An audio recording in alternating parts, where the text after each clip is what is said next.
حسن سعيد دلدل وإسكتوها وسارة دالينتا عيارها قبل أوضل مرمانتا حفيزكي سودو ورمي شبكة عالمية بورما نيوز أيو رينبو همبليي dhalinyarada reer Somaliland gaar ahaan dhalinyarada reer Boorama maanta oo 20 February ay ku beegan tahay maalinta dhalinyarada waxauna sheegay wasiirka wasaaradda dhalinyarada iyo ciyaaraha Mr. Cabdirasaaq waxa aan ku hambalyeeynaa oo ku taageersanahay maanta oo ah maalintii dhalinyarada Somaliland ka hadalka uu ka hadlay oo ku taageersanahay haddii aan ahay istuwihii gobolka awdal ee wasaaradda dhalinyarada iyo ciyaaraha iskutugaha wasaaradda dhalinta ee ciyaaraha ee gobolka awdal xasan siciid dheeldheer wuxuu si qoto dheer uga waramay wasaaradda dhalinta ee ciyaaraha ee gobolka awdal tan iyo markuu xilka la wareegay warbixin haddii aan wasaaradda idinka siiyo wasaaradda dhalinyarada ee ciyaaraha waxaan la wareegay January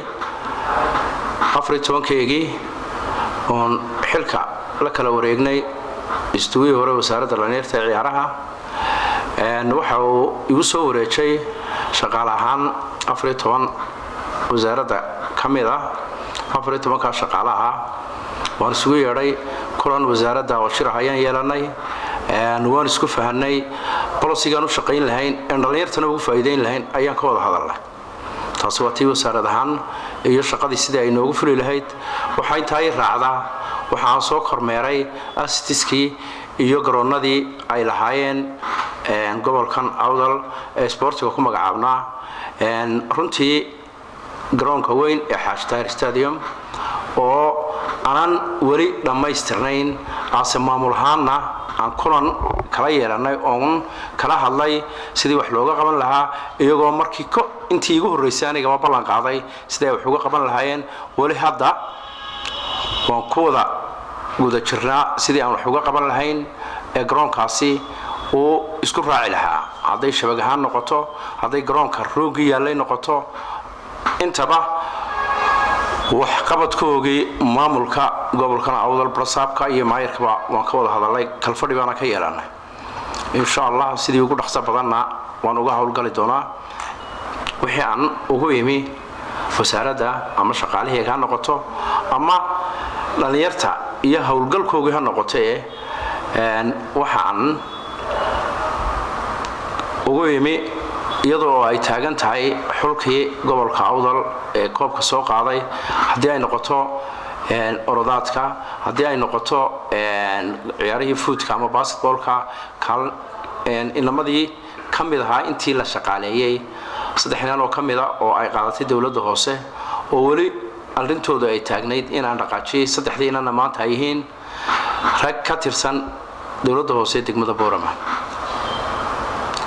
shaqadina ay la bilaabeen haddana ay shaqaale yihiin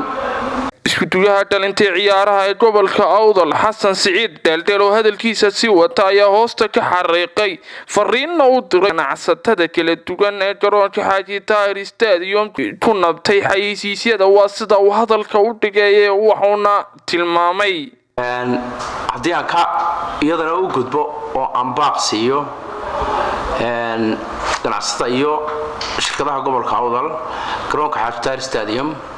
waxay ku xayeysiistaan oo ay mashruucadaha ama ganacsi ahaatee ku xayeysiiyaan horumarka dhaqaalahooda astiska kaliya ee sportigu leeyahayna waa garoonada gidaaradoodii ay shirkaduhu wax ku xayeysanayaan waxaan mar labaad iyo mar saddexaadba baaq u dirayaa shirkadaha ama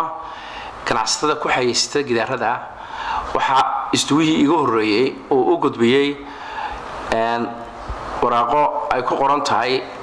lacag oo ah in shirkad walba oo ka tirsan gobolka oo gidaarka wax ku xayeysiinaysay ay amount soo bixiyaan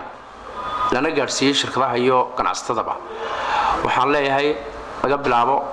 bisha labaad ee maanta aan joogno in qof waliba u diyaar garoobo sidii uu dhaqaalaha isaga soo bixin lahaa kii aanan u diyaarahayna meeshii oo kula booski oo kala qof kale u diyaar jira oo aan galinayno wana kama saxayna isaga qofkaasana siinayna